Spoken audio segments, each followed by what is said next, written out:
Hey, what's going on, guys? Welcome back to the channel.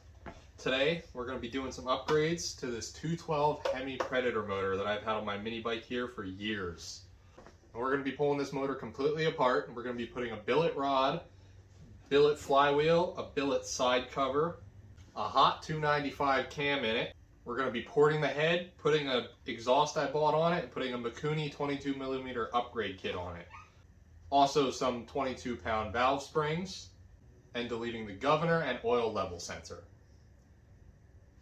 Let's start by getting this motor ripped off this bike. Shouldn't be too hard. I think it's 4 bolts and a chain and this throttle cable. And then we're going to get it on my workbench over here and start pulling it apart.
Okay, here's our Predator 212.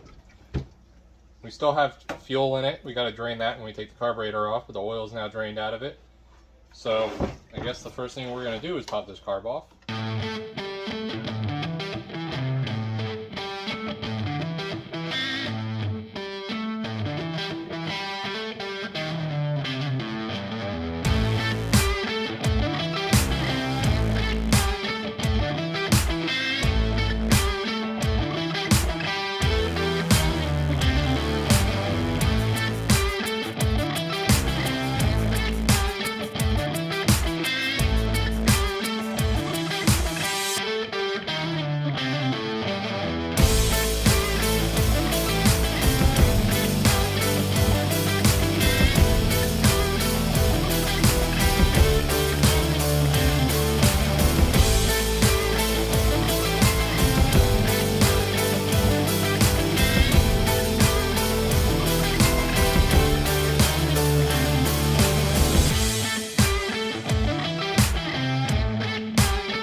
bunch of weird foreign material on the bottom of this. I heard that sometimes there will be casting sand left over and it'll stick around in the bottom of the motor.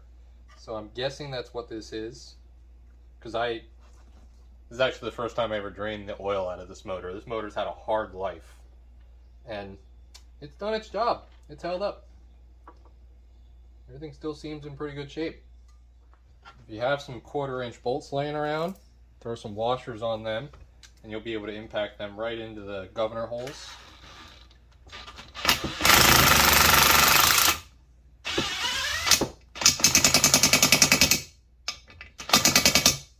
They'll make their own threads and they will seal up plenty.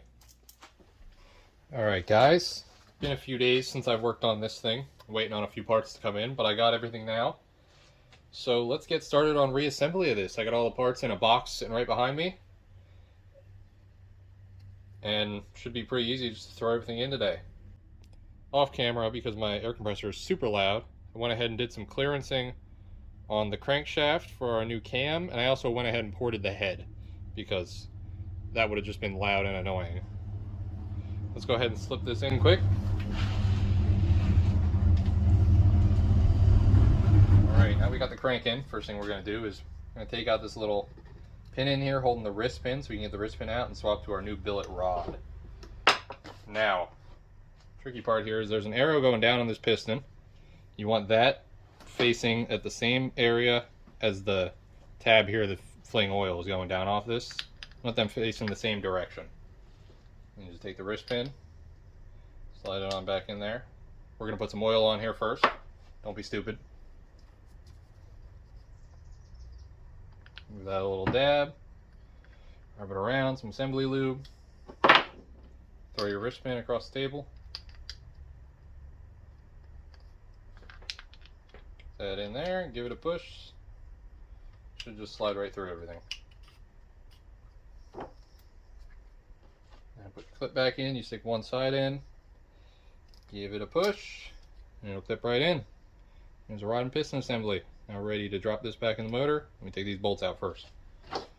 Okay, now we got our rod apart. We're going to go ahead and stick the bearing in. There's a little tab there and a little tab on the rod. Pretty simple. Line them up, rotate the bearing in, and you're going to end up lining up that oiling hole right there. Pretty nice. You want that bearing flush on both sides. Do the same for the cap, and then we'll go ahead and drop this in. Okay, we're going to get our piston ring compressor on here.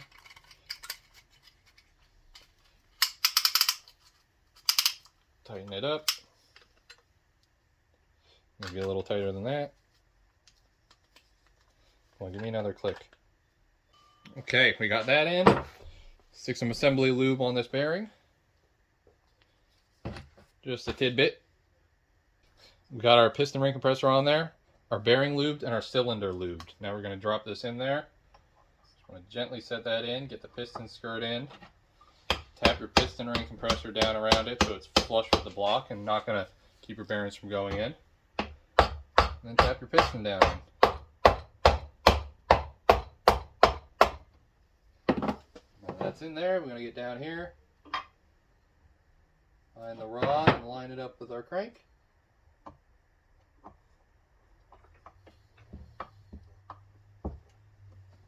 And line it up with our crank. Alright, we're going to put our crank down at the bottom and then tap it all the way down. It might be easier.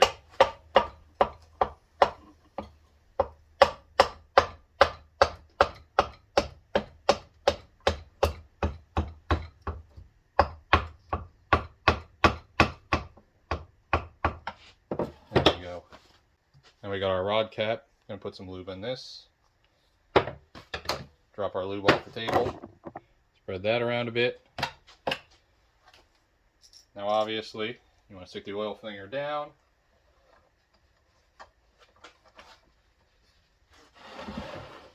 Turn this a little bit so you can see what I'm doing. And cap on there. Start threading the bolts in. If you have tiny hands, this is a lot easier. If you don't, like me, have fun. Okay, now we're going to torque the rod. We're going to go to 60 inch-pounds, and then we're going to bump it up 20 inch-pounds at a time until we reach 150 inch-pounds, since we have moly lube on this.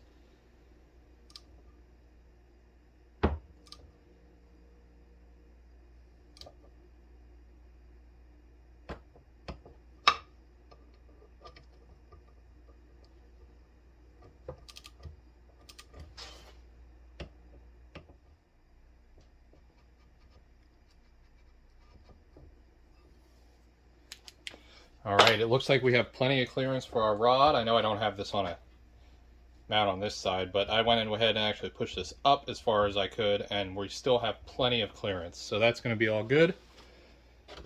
Now we can go ahead and get our cam in here. So the first thing we're going to do, of course, is get our tappets. Slide them up where they belong.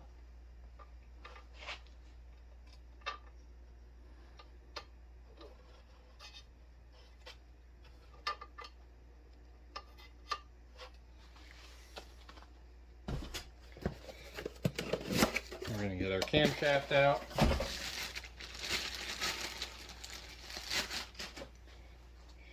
Here we've got a hot 265 cam. We're going to rotate this little dot on the crankshaft, and it should line up with this dot on our cam. Slide that in.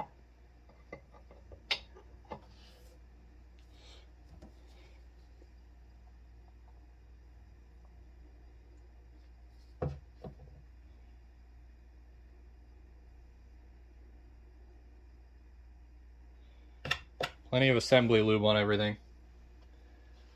Slide that cam in.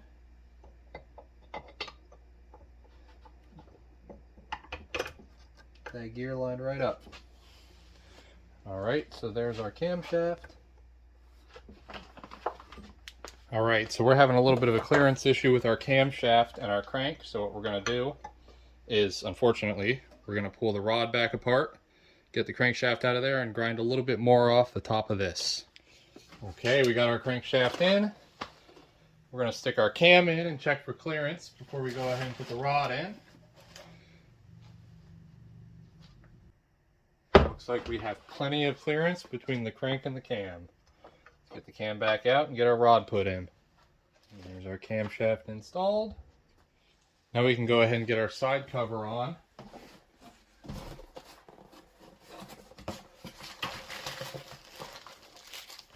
Of course, we went ahead and got the billet side cover so we could add some rigidity to this block.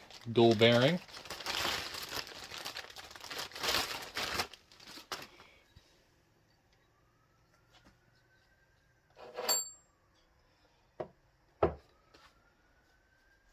And this side cover is made for the Hemi block, so this should bolt right on once we get the dowel pins sorted for it. Now for the Hemi blocks, two of the dowel pin holes, this one and this one, you will have to drill out to 5/16.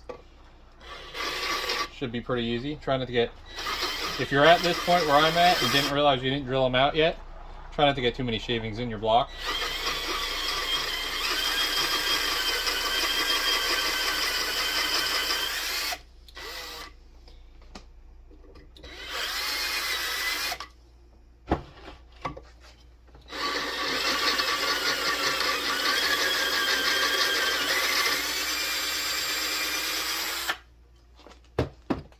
Okay, now we're going to take one shim,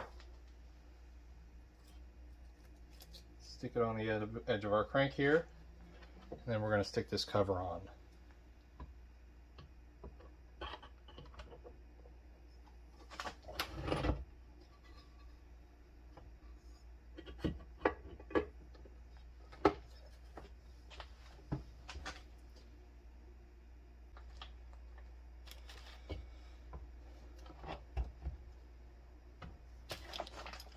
Okay, we're going to go ahead and try one more shim in there. I think we have just a little bit too much end play.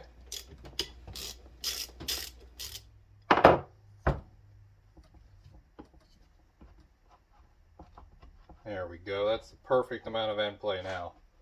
Now we can go ahead and get the rest of these bolts put in.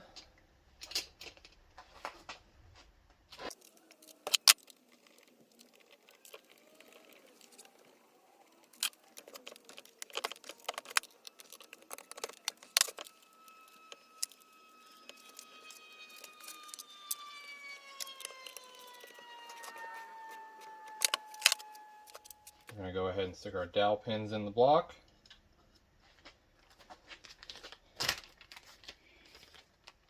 And we have our MLS head gasket we can go and throw on.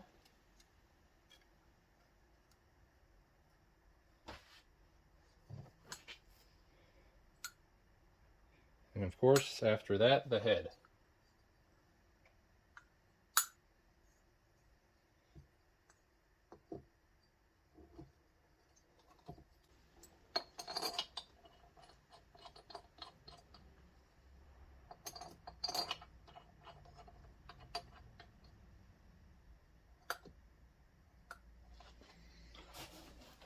Before we torque this head down, I'm going to go ahead and try to get these springs on, because to be honest with you, I'm not 100% sure I'm going to be able to get these on there with just my finger pressure, because these are fairly stiff springs. Let me give it a shot. We got that one. These head bolts are going to go to 17 foot-pounds. I'll try to get them all snug first before I go ahead and torque them.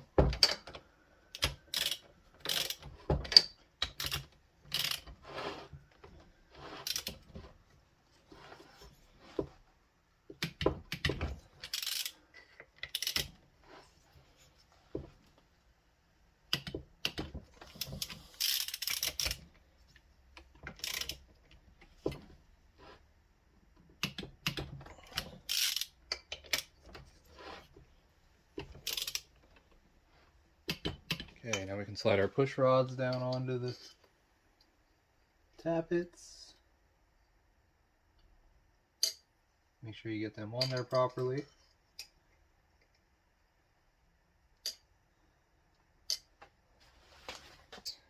And we can get our rocker arm on. I'm going to make sure the push rod is in place. Then slip the pin right through the rocker arm. Push rod on that one. Get that piece of hair out of our way. There's a few of them apparently. Now we can go ahead and put our billet valve cover on. I thought it came with a gasket, but it didn't, so we're just going to stick a thin layer of RTV on. We can get our new spark plug that came with the kit in. Really nice plug, I like that style.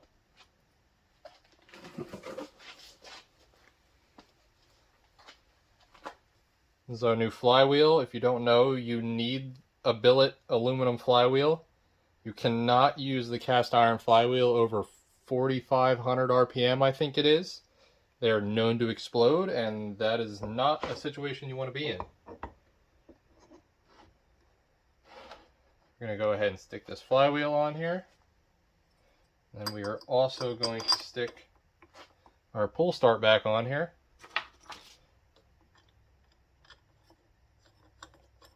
Get our bolt on here, and then we're just going to use our impact driver and hammer it on. That'll get it well over what it's supposed to be, which is better than being under what it's supposed to be. Now, the way I normally gap these is I take a piece of paper and fold it over 4 times.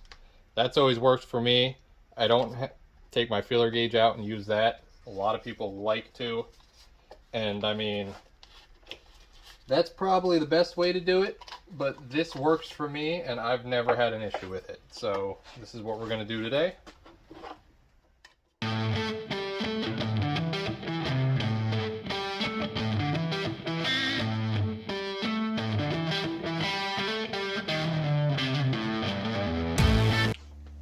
Okay, so we just got our Mikuni carburetor thrown on there.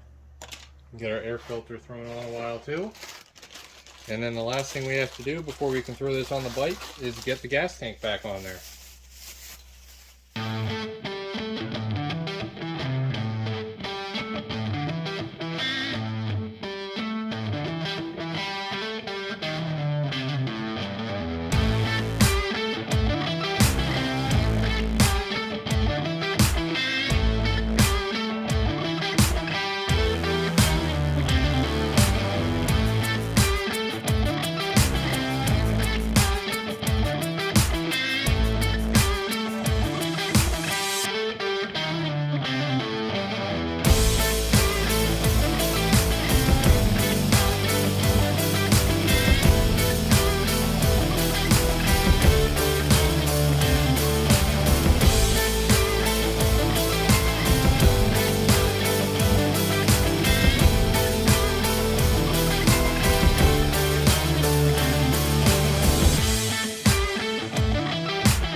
if we can get this thing to start. Kick the choke on. Give it a few pulls. A bit of an oil spill, but it's fine. Let's fire it back up now. Ow.